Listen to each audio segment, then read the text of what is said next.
Yo, what's up YouTube? It's your boy Phoenix Insanity and I'm finally back with another video. Today we talking about harsh negative reviews on Tekken. Now, I know that a lot of these reviews come from dedicated pro players and people who played Tekken for 30 plus years and they just want Tekken to be a better game, but what I think happens is people are too harsh on the negative review and then what it looks like to the public or people who consume Tekken content is that Tekken is just this horrible, dirty, no good, non-working Battlefield 1 on release day video game, which it is not. Like Tekken has a lot of aspects that are much better than other games. Like just an example is like Tekken released what I believe 32 characters.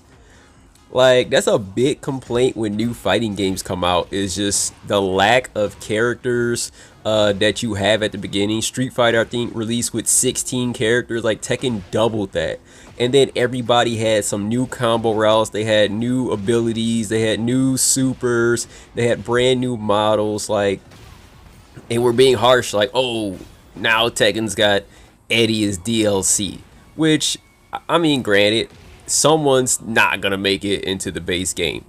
Is I mean 32 characters. Like wonder if Tekken dropped 16, then we'd be getting the whole roster as DLC. Street Fighter, like come on, the whole basic roster is DLC. And even when season 2 dropped, yeah, Tekken was in a bad state of overly powerful, overtuned offense. And it's not that you can't put out negative reviews or negative thoughts on Tekken. It's just that when you're so harsh and not being constructive and giving solutions, it sounds like, oh, season 2 is so bad that the game might as well die. And when that happens, games usually do die.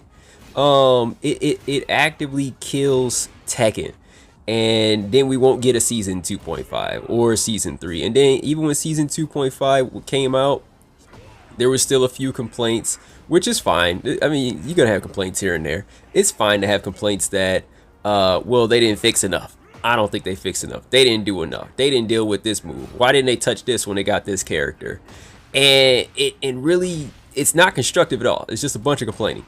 It's not just like, oh, well, I hope they Tekken, look, you missed this move on Ling Xiaoyu that she's still abusing, and I think it's overtuned. Instead of just complaining like, oh, you know, Nina's still the most OP character in the game. What are they gonna do about this? I got another video on OP characters as well, but I think we're so harsh on Tekken that when it goes out into the public, when other people see Tekken to keep the game alive, like people that are going to continue buying the game, or people that see tournaments or they see hype moments and they go online and like, man, I'm going to search up some Tekken stuff because I'm thinking about buying Tekken, and then all they see is like, this is the worst game ever, all it is buttons the game, you can't, there's no defense, every character's overtuned, Tekken is in the worst state that you've ever seen. Bro, it is bad, but I'm not gonna lie, at like at a non-pro level, it's not as bad as the pros say. I do have a hard time fighting characters I don't know, but at the beginning of season 2, as an average Tekken player who makes it to Tekken King, and I can probably make it to Tekken God if I try really hard, and some characters, probably 1 or 2 characters I can get the God of Destruction. People were not able to actively abuse a lot, like an overwhelming amount of the season 2 updates. So I think we can voice a negative opinion of Tekken without bashing the game and asking the directors to fix it. Now it did get some change though, but I think I'm glad it actually got the change, and they just didn't just drop the game and just invest their money into Atelier games, because I have no idea who's supporting those Atelier games, but they drop confidently year after year with zero doubt. I have no doubt that Atelier Yuma is going to get 2 more iterations. Bro, they've been dropping the tail of your games forever. I have zero doubts that that thing is going to continue. But the way we complain about Tekken is just like, oh, it's the worst.